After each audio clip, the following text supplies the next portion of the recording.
It's Friday, August 16th. I'm Matt Harmon. Welcome to the Yahoo Fantasy Forecast presented by Toyota, the official automotive partner of the NFL.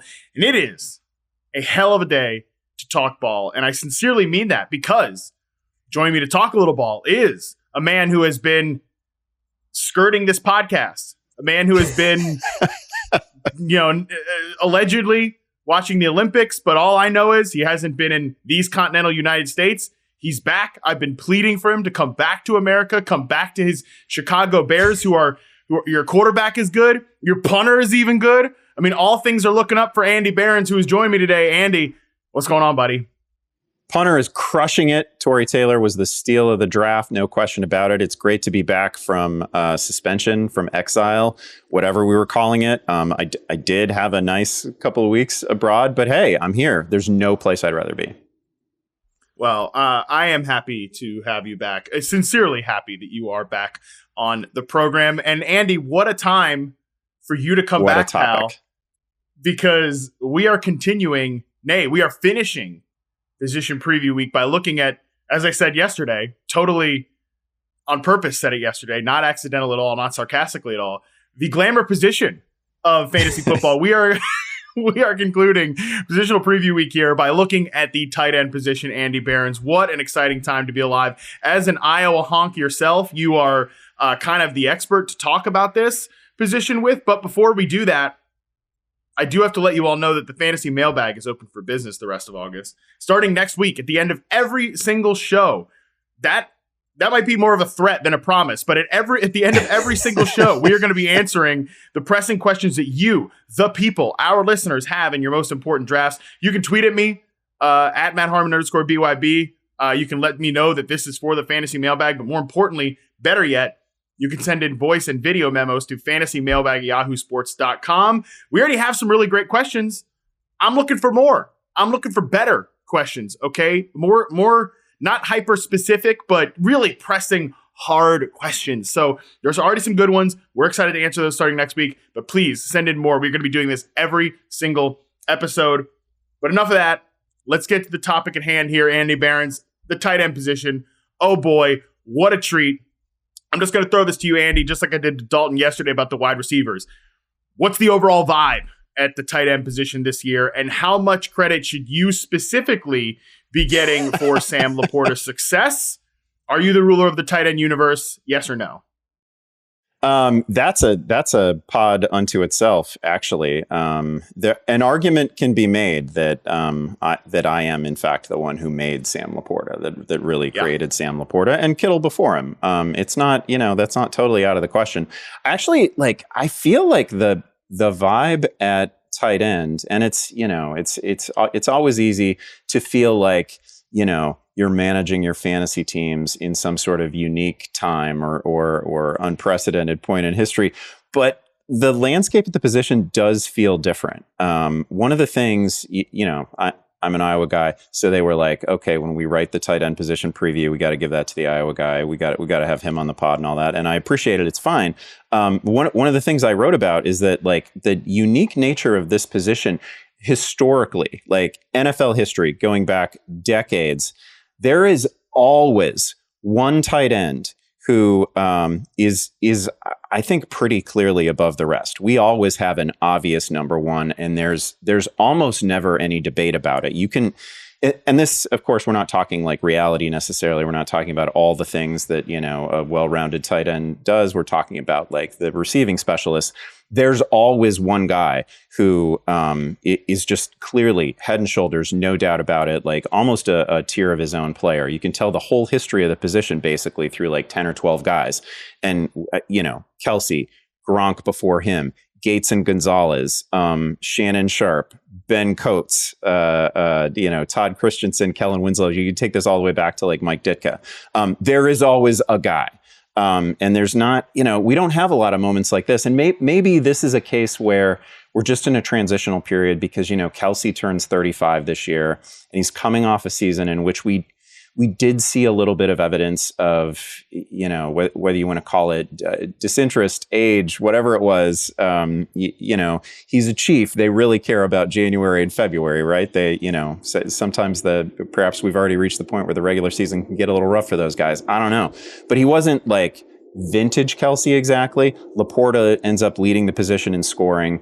That may or may not have happened if we got a full 17 games out of Kelce. But nonetheless, like at the point that Kelce is in his career, he's gonna pass the baton at some point here. And the question is whether we just get another like 5-year run from one of these other guys where they are also very clearly the dominant tight end. But I don't think so, because I think the NFL itself has changed with respect to the tight end position. It used to be, some of the names I mentioned, like Winslow, Christensen, it was way back in the day, super unusual for an NFL offense to turn a tight end into a primary receiving option. Like that was not the norm. And for many years, it was not the norm. And we didn't have enough guys to go around. We've almost never had enough guys to go around in fantasy. Like one of the things about this position is it's been really common for, that guy who's at the top of the ranks to absolutely destroy everyone else, right? To have those seasons like Kelce did 2 years ago in 2020, like Shannon Sharp used to, like Gronk used to, where like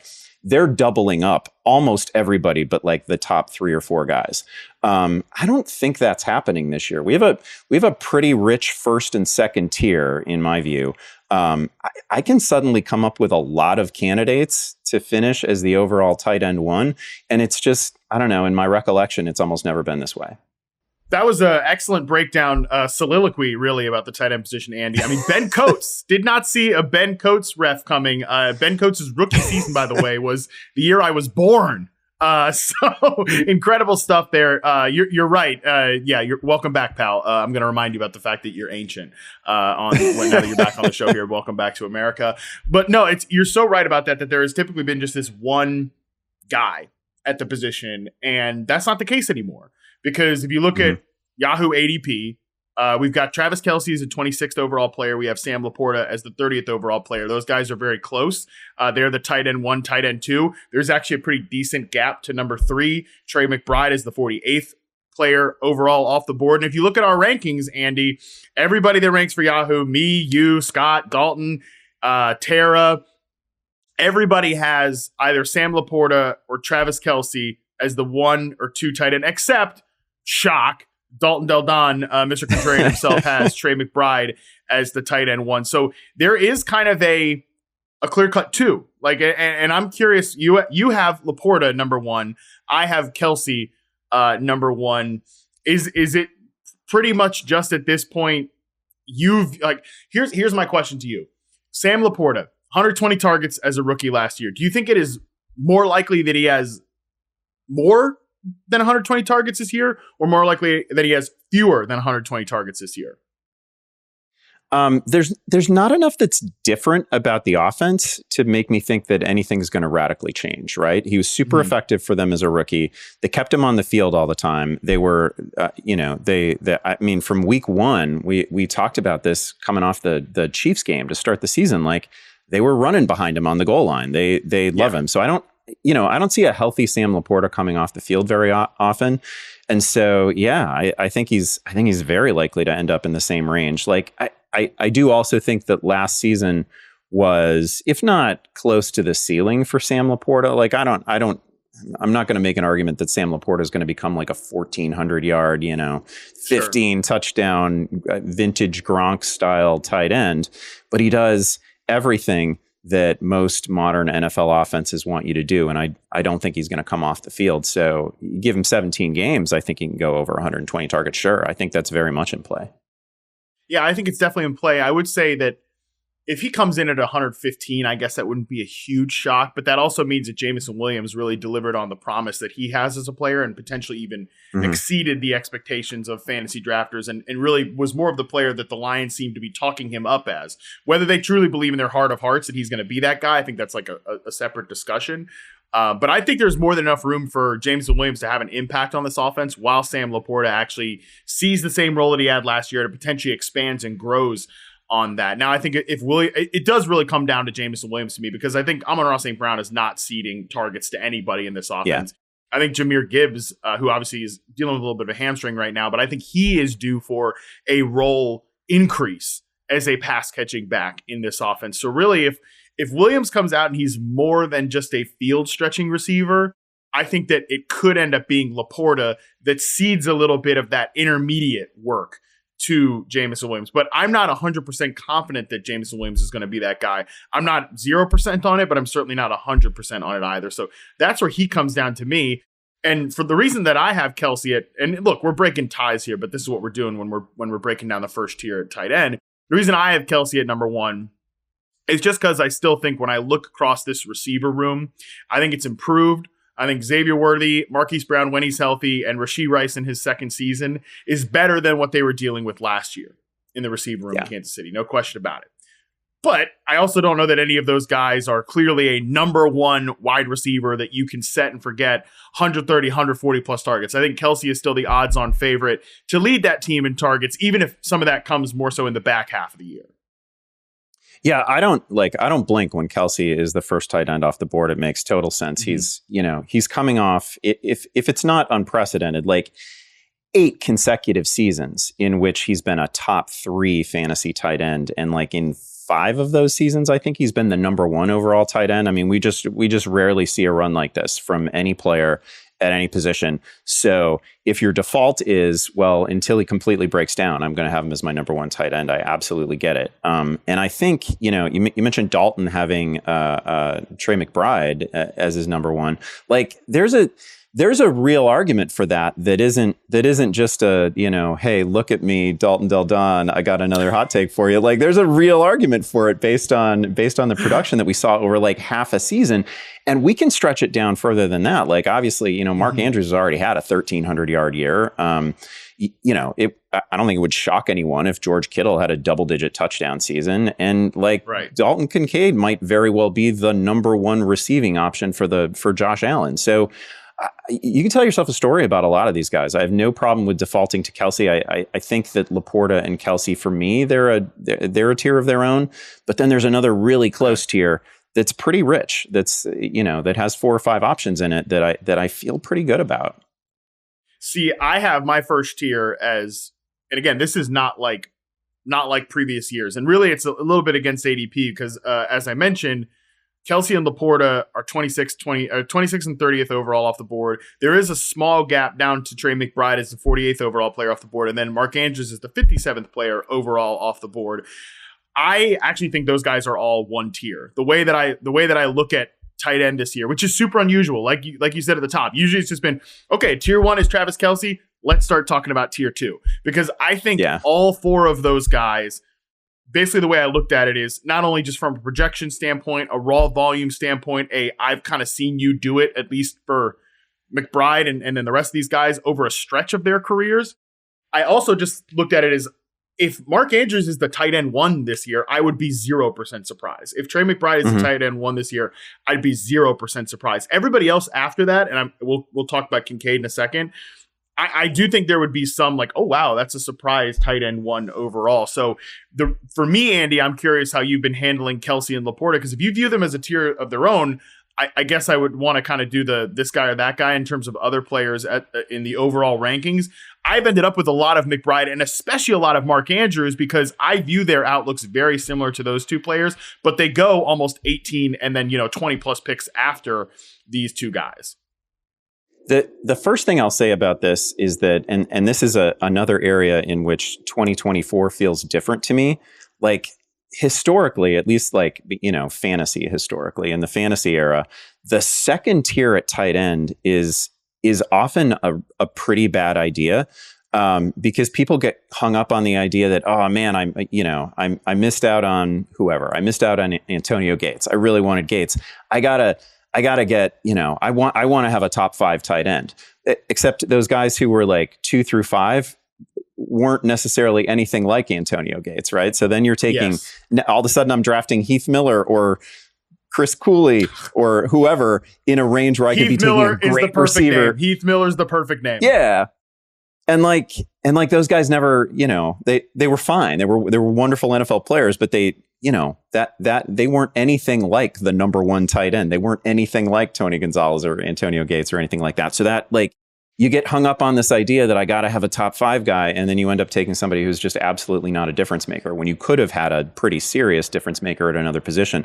But again, this year, I mean, we can make arguments for a bunch of guys. And Andrews is certainly, Andrews is one of those guys who's already done it. Like Mark Andrews he hasn't consistently had that season, but he's not too old.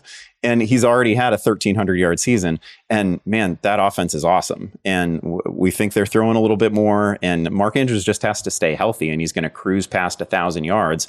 And then it's just about where the touchdowns come in, and he has a very clear path to finishing number 1 overall. That's the other thing historically at this position. Like sometimes there's basically 2 paths to finishing as a top 3 fantasy tight end. And one of them is you're awesome and you're the primary or you're the number 2 passing option in a great offense. And the other way is you just have like a fluky great touchdown year, right? You have the Eric Ebron season. You have like, we just see this, like maybe not every year, but every other year we see a tight end who on his 60 catches scores 10 touchdowns. And it's a crazy season that puts him in the top 10. It's not guaranteed, but there's probably going to be one of those as well. 100%. A lot of what you said there is the reason that I have been drafting so much Mark Andrews, because I think we're missing the boat on 2 things with the Ravens offense. I have mentioned that they have offensive line concerns. That is probably the one thing that holds me back from thinking, okay, this is going to be a top 5 offense this year. But generally, and I'm doing this a little bit with the Bills, who we'll talk about in just a second with Dalton Kincaid, generally, we can hem and haw about pass catchers and this, that, and the other. But if like you have a top 5 quarterback, you're probably going to have a top 5 offense. And the Ravens have a top 5 quarterback, and they have a top 5 quarterback in his second season of a system that we like, right? Like, I think Todd Monken, not a perfect debut. There's definitely people weeping and gnashing of teeth still about the Chiefs' loss in the AFC Championship game. Yeah. I understand that. But overall, they did the things that we wanted them to do on offense last year, moving away from the Greg Roman offense and into Todd Monken's era here. Year 2 of that, I think we're still misunderstanding the upside there. And then also, to me, there's a target vacuum here with we like Zay Flowers. I still hold out hope for Rashad Bateman, who of course has had injury issues in the offseason. That's just like the staple of his career. I think he's going to have a big time. I think he's going to have a big time season if he can stay on the field. But after that, there's a dearth of opportunity here. Mark Andrews is still the clear-cut favorite to lead the team in targets. And also, by the way, it's worth noting, last year they didn't throw as much as they probably wanted to in an ideal situation because their defense was so freaking good. They were blowing out teams left and right. I don't think that's going to be the case this year. So there's a lot of upside with Andrews where he is in terms of just the overall tight end landscape. And yeah, look, I like Kelce's outlook.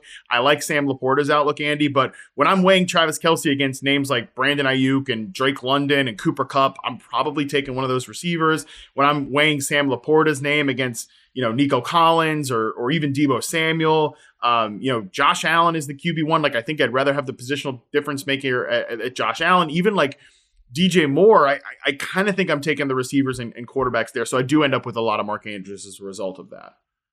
Yeah, well, the argument for doing that is you've kind of got a bailout. You've got a safety net. If you don't, this is not the traditional year at tight end. And if I don't take the plunge on Travis Kelce, man, I feel good about the next 5 guys, and the names past them, I feel okay about, I don't know, 3 or 4 of those as well. So this is just, and maybe the season won't actually play out this way. They never play out the way we think they will, but like, I have almost never entered a season thinking that I can take my tight end anywhere and there's no pressure. Like whoever falls, like whatever guy actually jumps out to me as the end of a tier, that's the guy I can take, and I don't have to be proactive with someone like Kelce or Gronk.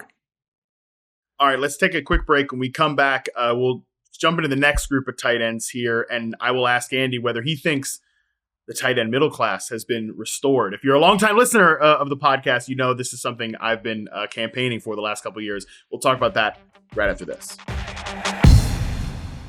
All right, Andy. I have been saying, while people like you, the sickos and the freaks want to merge wide receiver and tight end, in fantasy into some kind of pass catcher thing. By the way, your boy George Kittle told me, was that a year ago? He said if they're going to do that, they need to pay us all the same. They're still not getting paid the same. So he's not wrong. There's still a separation of receiver and tight end here. Clearly, we will not give up that battleground. We will not give into the cancel culture for tight ends. Tight ends remain their own position, Andy Behrens. But the reason that I think that like if tight end is going to have a comeback here, there's going to be a pushback at the tight end position. Like we are as valuable in fantasy as ever. We're not as frustrating. We're not as annoying as a position. I've been saying for years, we've got to restore the middle class at tight end here. I'm getting a lot of political wires crossed here. We've got to restore the middle class, Andy Behrens. And my question to you is, when we look at guys like Dalton Kincaid, who is kind of the headliner here, George Kittle, you mentioned him, Jake Ferguson, Kyle Pitts, David Njoku. That's my second tier at tight end. I'm curious, how strong do you think that middle class at the position really is this year? Yeah, I think, first of all, to the notion of like merging the positions, we should play it however people want, right? And you should set up your league in any manner that you choose. The argument for it is that we now have, the tight end position is just loaded with guys who are really only sort of nominally tight ends. They are never not running routes. I was looking at Dalton Kincaid the other day. The PFF tracked him with 6 pass blocking efforts last year. He just doesn't do it, right? Like, he's running a route every time, which is fine. It's awesome. We need more like that, actually. Like, if this position is gonna maintain its relevance in fantasy, we're gonna keep it as a position in fantasy.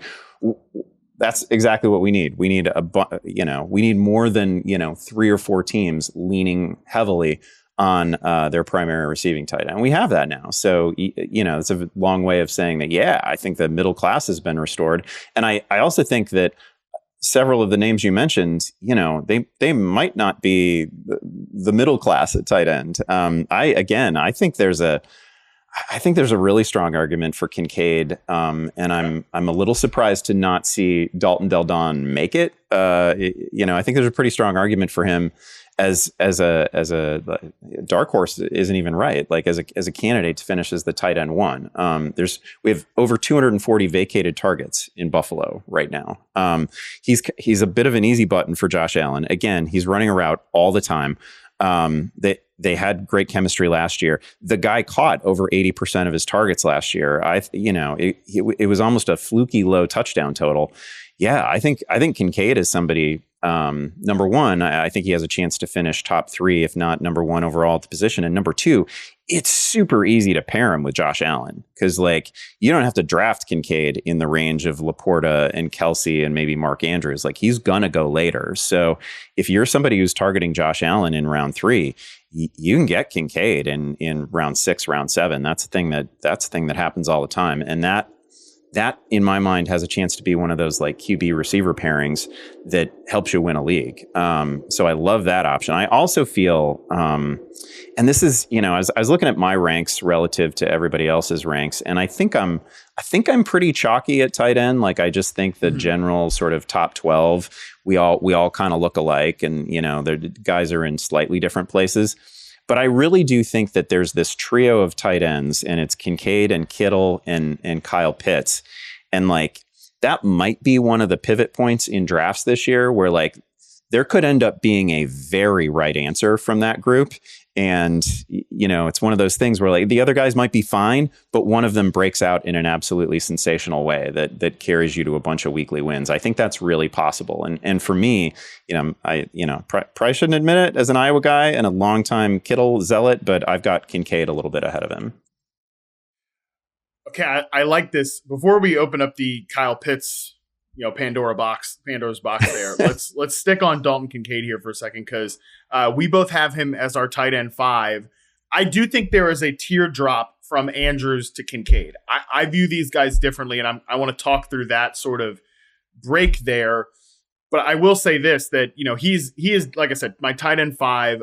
And on Yahoo ADP, he's the 68th overall player, which is 10 spots lower than Mark Andrews. So and actually Kittle goes ahead of him on Yahoo. We have that the other way around, you and I, Andy, where we have Kincaid ahead of Kittle, but it's close, 68-6 to 68 overall. But the best balls, like the freaks in the best ball sheets, those guys were drafting Kincaid at like the 52nd overall spot. So I thought that was a little bit rich, but some of that's the stacking element of best ball. Like you mentioned, he pairs really easily with Josh Allen. So I'll kind of just unload my thoughts on Kincaid, and I'm curious to hear how you feel about this, because when I look at him, I definitely think he is the odds-on favorite to lead the team in targets. He should be considered the number one pass catcher on that team. He has more familiarity than Curtis Samuel. He has more familiarity, certainly, with the NFL game than Keon Coleman.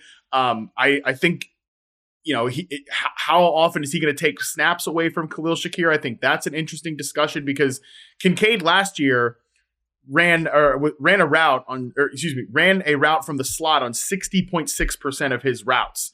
That was the highest, according to PFF, among tight ends with 75 plus targets. At the same time, though, that's great. As you mentioned, we want him being that dynamic pass catcher. I am going to get a little bit close to I'm not going to chart tight ends agenda here. I've got a lot of agendas at play here. So I'm going to try to not touch that hot stove over there. But at the same time, Andy, that's also a little bit of an issue because like Dalton Kincaid definitely had a boost in his overall output when Dawson Knox was out last year. When Dawson Knox returned from injury in week 14 through the AFC divisional round, Kincaid only averaged a 57% snap share. Like, those two things are related. And I just wonder, are we going to see Dawson Knox completely removed from this offense? I think there's almost no shot that happens. So how much does Knox's presence limit Kincaid? Because I don't think that the Bills offense was at its best working as a 2 tight end offense. I think they were better when they spread the field with 11 personnel, and they have a lot of intriguing receiver options this year that I think they will rotate on and off the field. So while I do agree that Kincaid is going to be the top pass catcher on this team, I'm just curious how much of a distance is going to be between like him and then the Samuel, Coleman, Shakir sort of contingent at the wide receiver position. Yeah, you and I talked about this. Maybe it was 2 months ago now. I don't know. This summer went fast. I mean, brother, if you said that, I'll believe you. But I no memory. Well, 2 months ago. Right. One of the sort of mysteries for me of this season, and I'm happy to admit that I don't have an easy answer for it right now, is how all of these Buffalo receivers fit together, right? Because we know that there's just a ton of vacated targets. No Diggs, no Davis. They're all it's a bunch of slot guys, right? Like you mentioned Kincaid's slot percentage last year. Like, that has been the best use of Curtis Samuel. Perhaps that has been the best use of Khalil Shakir. You made an argument the night Keon Coleman was drafted that, hey, this profile fits better. They're not going to use him this way, but this profile often works best as a big slot. It's a bunch of guys who should be in the slot. You can't. That doesn't work that way. You can't have 4 slot receivers on the field, right? So only got room for 2, and that's in a spread formation. So it's tough. Yeah. So the way all these chess pieces fit together is one really interesting thing in Buffalo. I would agree that I think Dawson Knox is going to be something more than just an annoyance this year. I think the rapport between him and Josh Allen and the trust that's been built up over multiple seasons is a real thing. And Dawson Knox as a red zone option is going to be a real thing. I just still think that there's a clear path, given the opportunity that's available and the upside of the offense generally, that we still get 1,100 yards, something like that from Kincaid. And then it just comes down to, how many touchdowns are you giving us? With respect to Mark Andrews, the reason that, I've still got him ahead of Kincaid, I think I still have him ahead of Kincaid. He's already done it. Like the year that I'm imagining Dalton Kincaid possibly happening, Andrews has done it. And you talk about trust between a quarterback and receiver, like that's built in with Andrews and Jackson. So and again, Andrews isn't like, he's not at the Travis Kelce point in terms of the age curve. So we're not worried about that. I'm generally going to defer to the player who's already done it. Now, I have more Kincaid than Andrews, but that's just a question of where they fall in drafts and who's around them when they're taken. But I almost feel like I'm cheating on Sam LaPorta a little bit and George Kittle a little bit, right? Like those have been my guys. But I am scooping up a lot of Kincaid this year because I just think he's the best price of the guys that I can realistically imagine finishing as the tight end one. Yeah, I was just going to say that when you look at some of the names where Kincaid goes around, all of those like light concerns that I talked about, and those are just like what those concerns basically make the odds a little thinner that he becomes the tight end one overall, but they're not true problems to his ceiling. They're little minor nitpicks, but I still really like him as a draft pick because when you look at where he goes in Yahoo drafts, these are some of the names that are around, but both Dalton Kincaid and George Kittle, Christian Kirk, Zamir White, Raheem Mostert, Joe Burrow, Najee Harris, Dak Prescott, give me a break. Deontay Johnson, Jordan Love, Rashee Rice. I like some players in this range, but yeah, I totally have no hesitation clicking Kincaid's name in this group of running backs and receivers. They're all sort of just like Kincaid. They're all kind of just like Kincaid, where you kind of have to tell yourself a story, Totally. They're not, it's not a given that any of them are gonna like meet that draft price. And hey, that's definitely true with Kincaid. He hasn't done it. Last season was like 90 targets, a good season, a promising season, but in terms of overall positional finish, overall stats, it wasn't. He didn't lead you to many wins. It wasn't Trey McBride, that's for sure. So he hasn't done it yet, and that's a concern. You can just see an unobstructed path here. All right, let's have the Kyle Pitts conversation. I have Pitts as my tight end 8. You have him as your tight end 7. I actually have, producer Colin, hold your applause. I actually have Jake Ferguson ranked ahead of Kyle Pitts. I have Jake Ferguson as my tight end 7. I actually think, again, we're talking about Jalen Tolbert and what's left of Brandon Cooks. I think Ferguson's going to be the second targeted position there. I really like him. I think all these players are close, but Ferguson's actually a pretty decent value because he goes later than these guys. But again, Andy, I'll just turn the floor over to you. Kyle Pitts, he's weirdly like a hot topic in the fantasy football streets. So how do you feel about Kyle Pitts this season? Yeah, Kyle Pitts is another guy who it feels like an eternity ago, but we have actually seen a pretty good Kyle Pitts season. Like his rookie year was good. His rookie year was like an all-time yardage season at the position. Did it break the game? The problem with Kyle Pitts is that initially he didn't meet the loftiest expectations that perhaps the fantasy community delivered, right? Like it's really hard as a rookie. And he had an incredible season in terms of yardage. He's been tied to one of the worst coaching and quarterback, collaborations over the past few years, right? So I don't put all that on him. I think, as Pianowski said on the pod not that long ago, there are real adults in the room right now. There are real adults at the controls of the offense, both on the field and on the sideline, and we can feel pretty good about that. It is a lot of speculation about what a great Kyle Pitts season would look like, which is why I've got him at like 7. But I do think the ceiling is. I wouldn't put him in that group with For me, I wouldn't put him in the group with like Kittle and Kincaid, where I can really see an easy path to, with Kittle, the path is like he finishes with 14 touchdowns. And with Kincaid, the path is, man, that guy catches 90 balls for, 1,200 yards. And it's a monster season. Like I can definitely see both of those things happening. And then they finish as the tight end 1. It's maybe a little bit more complicated with Kyle Pitts because he's got Drake London there. Everything's new. Like we like everything in Atlanta, but also everything's new. And that's usually hard, right? Like that usually doesn't come easy in the opening months of the season. So there are a few more headwinds there.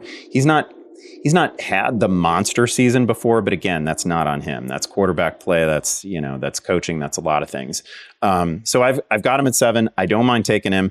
I do also want to say that I agree with you on Ferguson. And Ferguson is a guy who's tied to a good offense, good quarterback. And he's a bit of a red zone monster for them. Bit of like a goal to go option. Like when we're at the goal line, not giving the ball to Tony Pollard last year, like Jake Ferguson was kind of the man along with CeeDee Lamb. So there's a definite path for Jake Ferguson to, I don't know, I'm not going to make the tight end 1 argument for him, but a path for him to have like a vintage like Jason Whitney season or a touchdown total that kind of excites us, I think that's definitely in play.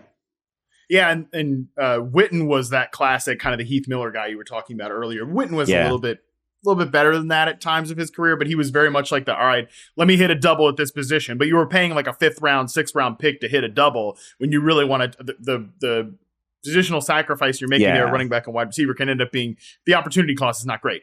But with Ferguson, he goes 95th overall. He's going after Evan Ingram, who I actually think is a tier behind these guys. I'm not super in on Kirk and Ingram this year. I'm very in on Brian Thomas, which I talked about yesterday on the receiver preview. But going back to Kyle Pitts, look, also you mentioned Arthur Smith. You mentioned the quarterback play. We also have to mention that this guy has been dealing with knee injuries the last couple of seasons, right? Yeah. It ended his 2022 season. He was clearly not healthy last year.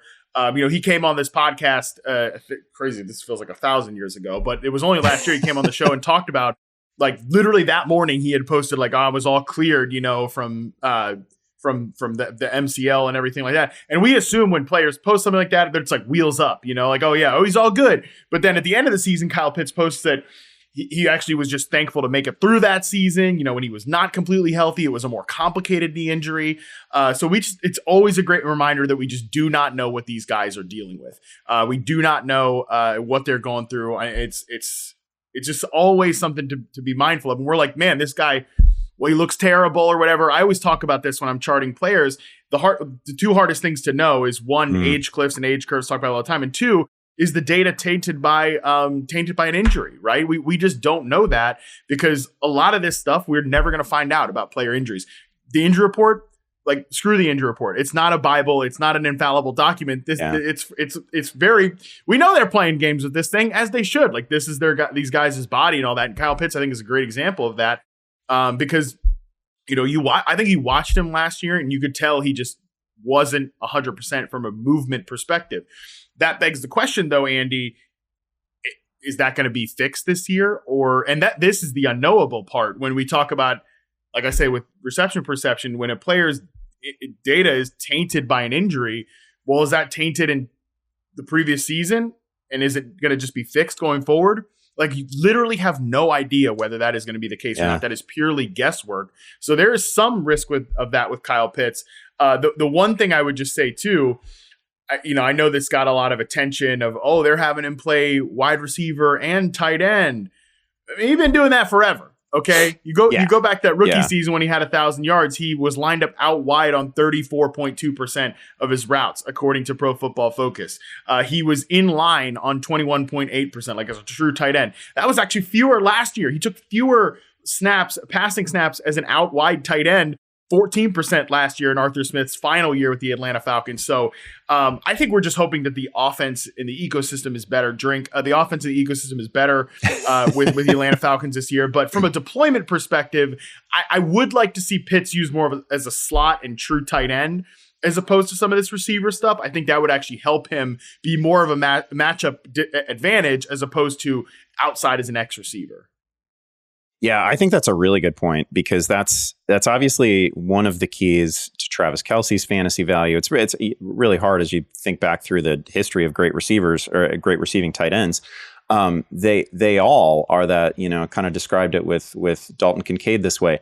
They all become like the easy button in the offense for their quarterback and the that short range intermediate option that they look for. They have improv skills with their quarterback and that's developed over years. And like that is not what has been asked of Kyle Pitts to this point in his career. And he's it's his first season with Kirk Cousins. I think Cousins is great as somebody who can feed multiple starting quality fantasy receivers. We have no questions about Cousins in that regard. Whatever you think of him as a quarterback or as the quarterback of your team, like he can run an offense that puts up numbers. So I don't worry about that. But it is a really good point about Pitts and how he's going to be used and where he's going to be targeted on the field because we need guys catching the ball like just like 6-7 yards beyond the line of scrimmage, right? We need a lot of easy stuff. We need layups. We don't need everything to be a downfield highlight. I will say something that has just been jogging around in my brain lately. because I've been doing a lot of traveling over the last few days. I was driving and I listened to Greg Rosenthal's new podcast, NFL Daily, because the headline got me. I mean, Greg, you got me, buddy. I had to click on this. What if the bad Kirk Cousins shows up? And I was like, well, I got to listen to this, and it was a great podcast between Greg and Ollie Conley, and they were breaking down. Kirk Cousins is one of those players that the end of season numbers always look about the same. It's like, oh, end of season, Kirk was about the 10th, 12th, 13th best quarterback in the league. Even last year, but the last time we remember him, he was probably in one of his best stretches, but he's probably coming off one of his worst seasons in 2022. So it's just worth remembering. You said this at the beginning. Everything is new in Atlanta. New quarterback, new coaching staff.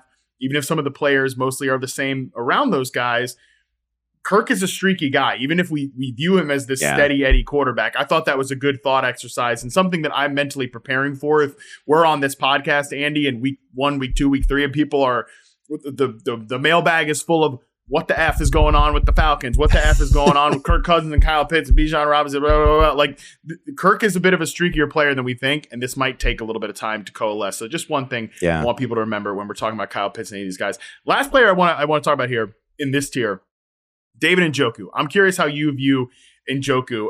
Shout out to Hayden Winks, who had this tweet. I know I've tweeted a bunch, but I still can't get over David Njoku being the tight end 1 per game and the tight end usage from week 7 through the NFL playoffs, a 12-game sample. He is the tight end 11 in drafts because people pretend that he was only a thing because check notes, Joe Flacco.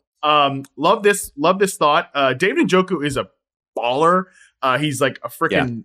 I think he's so good. He's another guy I've ended up with a lot because he's the 98th overall player. He's just higher on my board right now.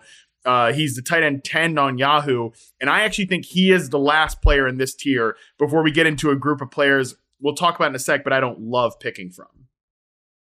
Yeah, Njoku for me is complicated. First of all, like I don't know to what extent people realize like human beings don't get much more athletic than David Njoku. He was like a 7-foot high jumper in high school. He could have been sensational across any number of sports. Absolute freak athlete.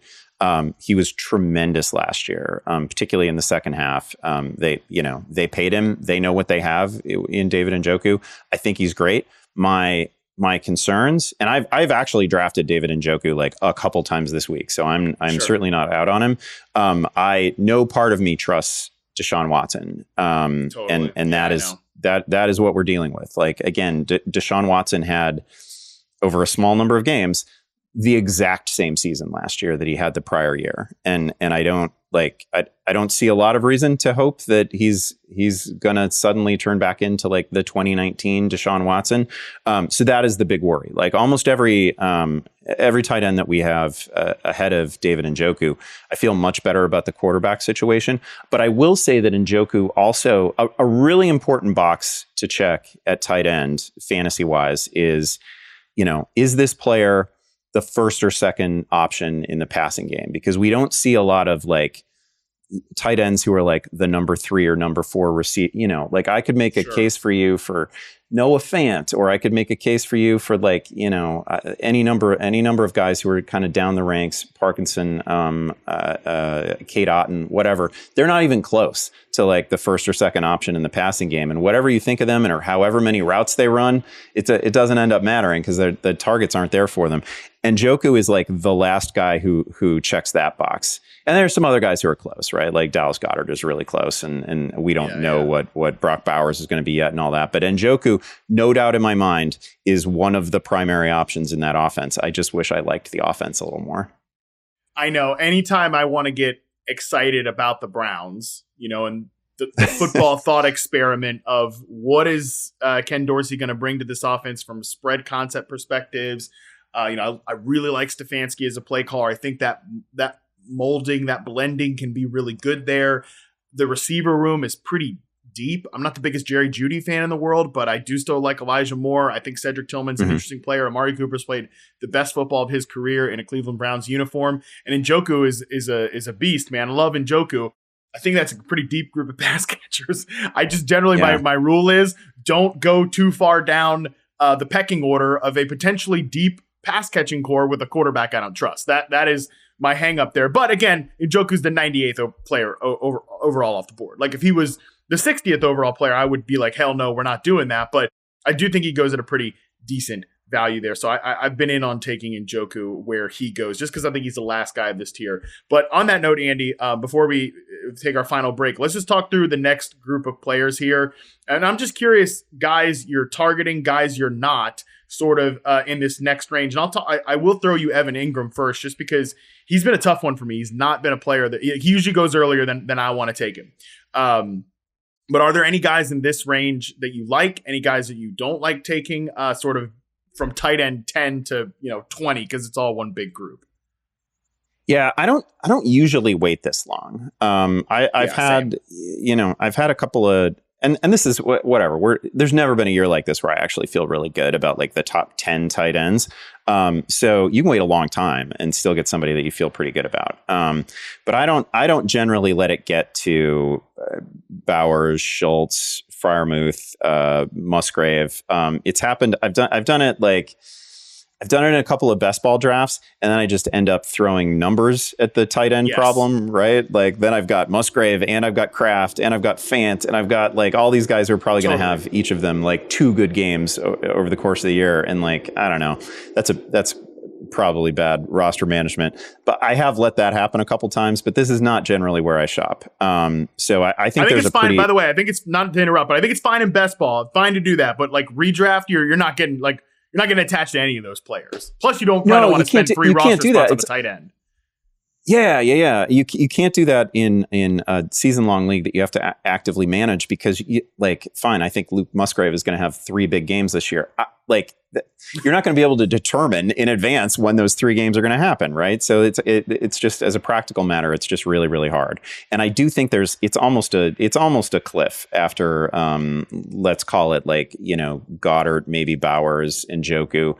After that, I don't feel great. I can tell myself a story of how Freiermuth gets to 600 yards and 6 touchdowns, but that's not gonna I'm not gonna win a league because I got a guy like that. So that's not super interesting to me. The names that would interest me here are there are a handful of guys, and I know I've mentioned Noah Fant a couple times. Like, we don't exactly know what the Ryan Grubb offense is going to look like. I don't think that Noah Fant is going to be a primary receiving option for that team. They have 3 really good receivers on the field. They have DK Metcalf, who should, I would love to see what it looked like if DK Metcalf ever got 160 targets, right? But I do think there's going to be increased passing volume there. I do think Geno Smith has settled in as a pretty, not great, pretty good quarterback. So I think the Seahawks are also a team that they paid Fant, Parkinson gone, Disley gone. So there's real opportunity there. If he can just start the season healthy, he got a little bit banged up in camp, but if he can just start the season healthy and he's just playing a ton of snaps, and he gets, all of a sudden the tight end targets actually get funneled to Fant. That is another guy who entered the league as one of the most athletic tight end prospects we've ever seen. He could be something. So that's a name that kind of interests me. But as a general rule, I feel like there's a bit of a cliff here after the top 12, top 14. 100%. Look, when Dallas Goedert is the top name in the tight end rankings, and I don't have one in drafts, I'm like, shoot, I waited too long. But he's an okay guy to click. He's there's a lot of players you've thrown out here. Dalton Schultz. He might be the 4th, most important pass catcher on his team. Probably is.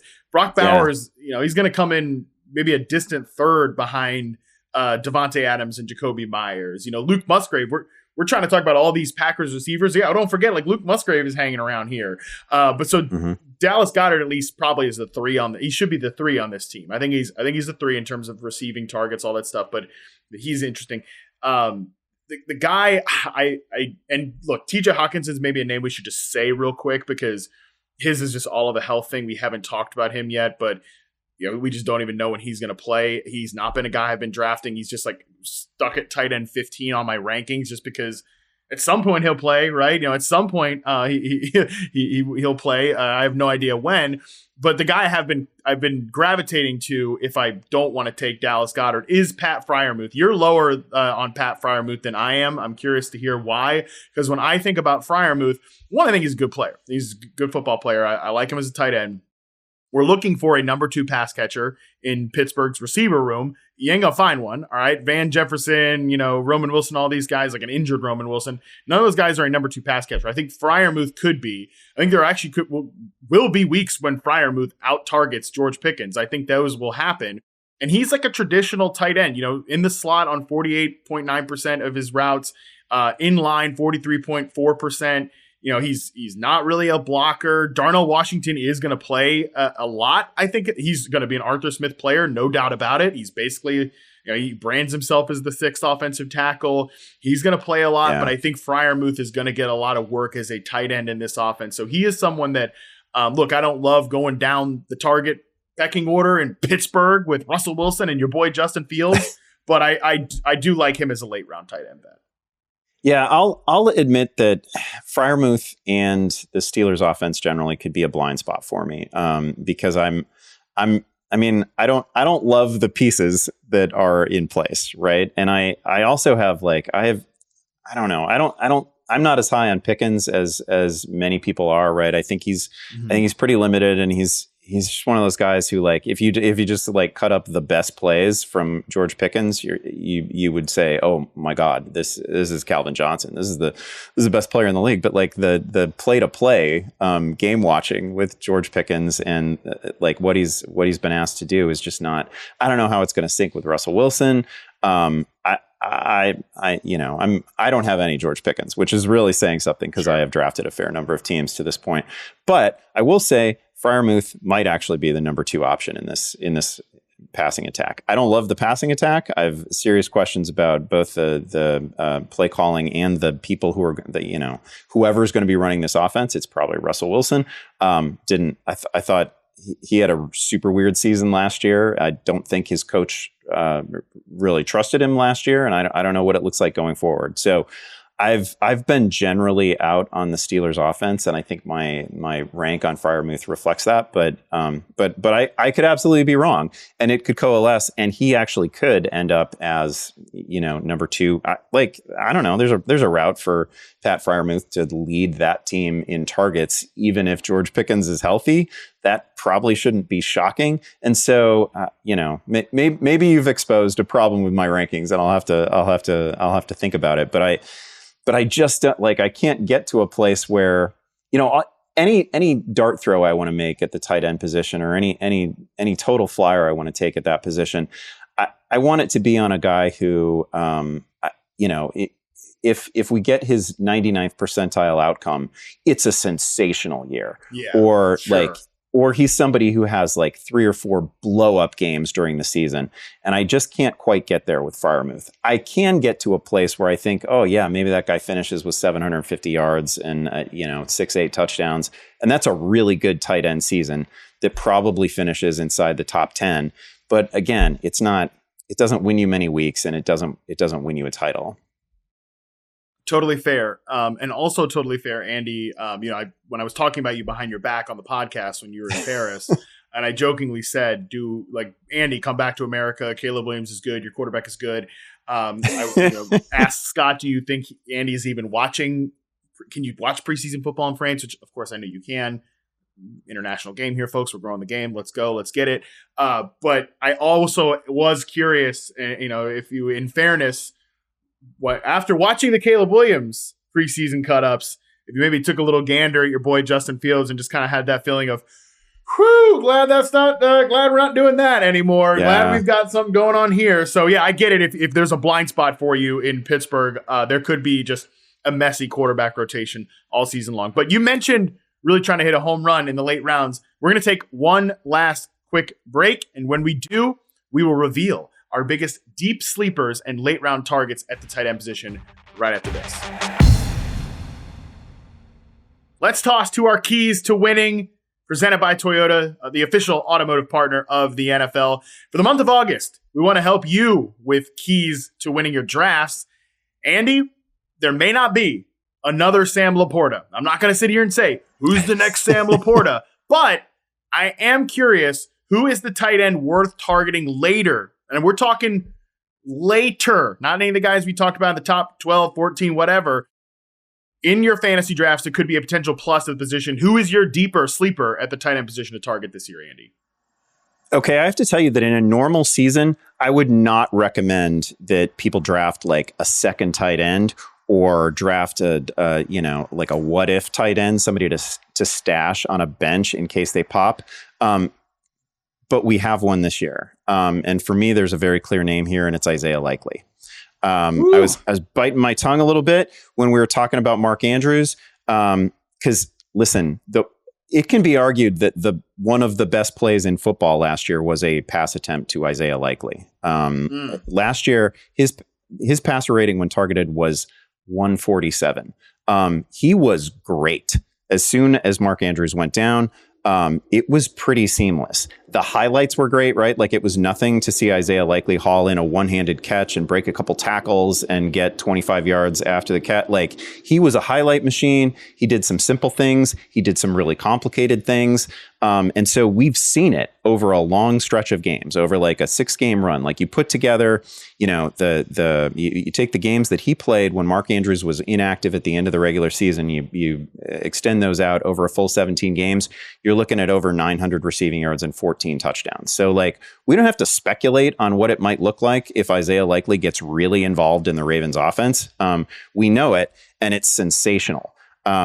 If they actually work him in, and there's been, I don't like to react too much to camp buzz and preseason buzz, but there has been plenty over Likely's production in training camp. And man, if they get him more involved, I don't want to think about what happens if Mark Andrews misses time. Nobody wants that. I'm not rooting for that. I just think there's a realistic possibility that they run out both guys, because Likely was so good last year and so essential down the stretch that, man, this might be one of those situations where like you just can't put the toothpaste back in the tube, right? And that happened, and we have to keep him involved in the offense.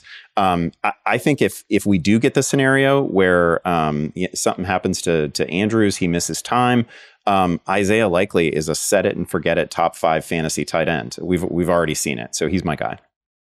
Yeah, no disrespect to Nelson Aguilar and some of the non-Flowers Bateman receivers on the Ravens roster. They're signing Anthony Miller in the offseason. Shout out my guy, Anthony Miller. That's a deep cut reference for you true RP sickos out there. Man, Anthony Miller. Bears legend Anthony Miller. The no disrespect to some of those deeper names at the wide receiver position for Baltimore, but I do think their best personnel grouping is Mark Andrews, Isaiah Likely on the field together, and then Flowers and Bateman as the wide receivers. So I like that call by you. I will throw out one that if this goes wrong, we're just going to blame it on Dalton Del Don, because he kind of was the one who Jonnu Smith killed me this offseason. He put it on the outline months ago we got to talk training camp. Like, what I want to know at the tight end position is, what is Jonnu Smith's role? I was like, Jonnu Smith? We really need to know about Jonnu Smith's role on the Miami Dolphins. But the more I've thought about it, and the more Dalton had kind of got me on this one, I'm like, this makes a lot of sense, because Miami Dolphins definitely need a third pitch at the pass catcher position.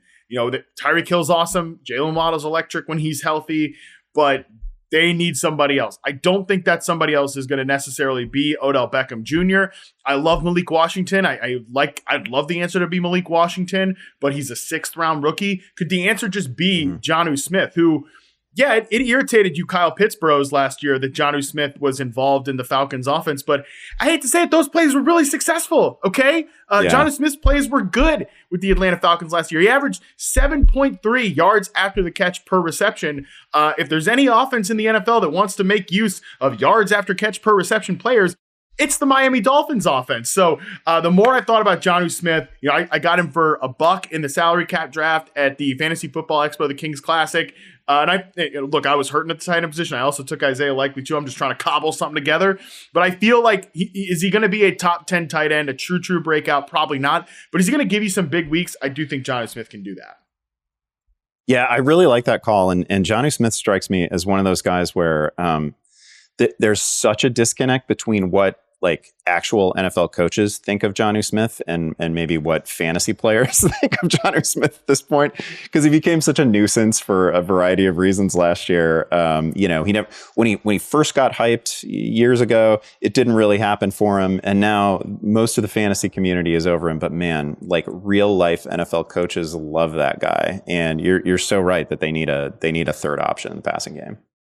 All right, that was great, Andy. I want to wrap it up with just one like final piece of advice as to how to approach tight end this year. But I feel like both of our advice is probably going to end up being the same. Maybe you disagree with me, but after that long soliloquy you and I both just offered up about Jonnu Smith and Isaiah Likely, I feel like the final piece of advice at the tight end position, Andy, is don't let it get to the Jonnu Smith, Isaiah Likely portion of your draft. Make sure you handle tight end much earlier than this.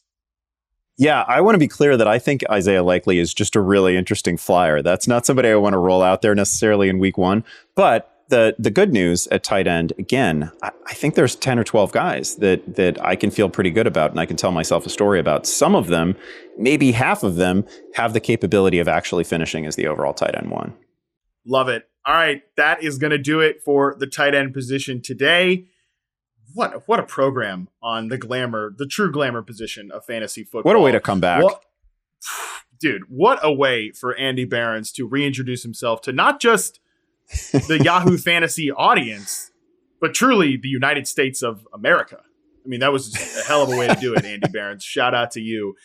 Before we end the show, I do just have to let you all know that you need to sign up for a Yahoo Fantasy Football League.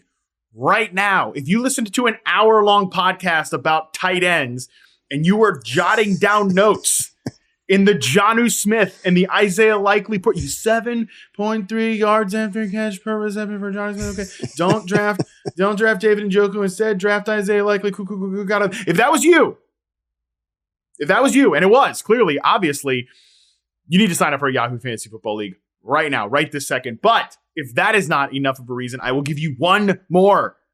Yahoo Sports and NBC are teaming up for a $1 million sweepstakes.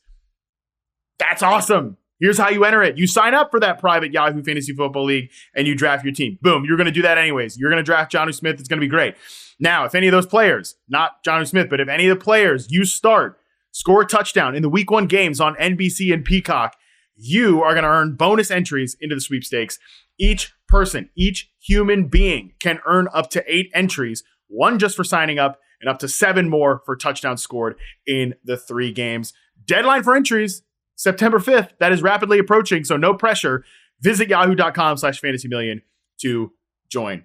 All right, Andy, hell of a reintroduction to the United States of America for you. What do you have working on that the people can check out as August rapidly rolls along?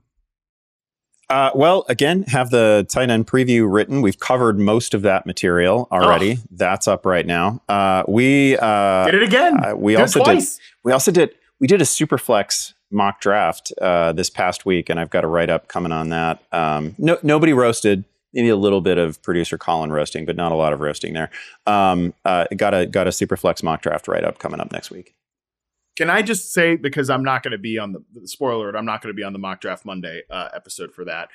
But can I just get something off my chest about that draft here real quick for the 2 people that are still listening to the podcast? and we'll listen to the Mock Draft Monday episode. I loved that team I drafted. Did I auto draft 2 players? The 49ers defense and Justin Tucker? Because I was drafting on my phone. And everybody else is just blowing up the league chat about, I didn't mean to take this player, but can we rewind the draft? I didn't mean to do that. Oh no. I mean, didn't really, what's going on with the draft? Yeah, but whatever. Your boy, great team. I wish I could have kept that team. I love that team. I know Scott and Kate are going to say great things about my team, and I don't even care. Draft issues, no big deal. People blowing up the draft client, can't get notifications about, I'm on the clock. That was a great team. I wish I was going to be on. I'm not going to be, but I wish I was going to be on that episode to talk my talk about that team. I just had to get that off my chest since you brought it up. I got to tell you, if people had actually witnessed that draft, you would just absolutely never know that you were dealing with 10 fantasy experts, fantasy professionals, right? Like we had multiple rollbacks of picks in that thing. That just, I don't know, it's kind of amateur hour in there. I guess it's, whatever. It's preseason for all of us. Yeah, if ever, Andy, there was just a let's look in the mirror about the word expert. And do we? Is this really what we need to call people who talk about fantasy football for a living? If there was ever a time to question that, it was during that draft. Okay, had to get that off my chest. But yes, read Andy's recap where he certainly will only say good things about my team. I'm very, very confident that that is going to happen. And as I mentioned, the show is going to be back on Monday. Very special edition of Mock Draft Monday. It's the Superflex mock that Andy is talking about here. I'm not going to be on the show, but Scott Pianowski and Kate Majuk are going to hold down the fort with the podcast for me, and I really appreciate them doing that. Until then, we're out.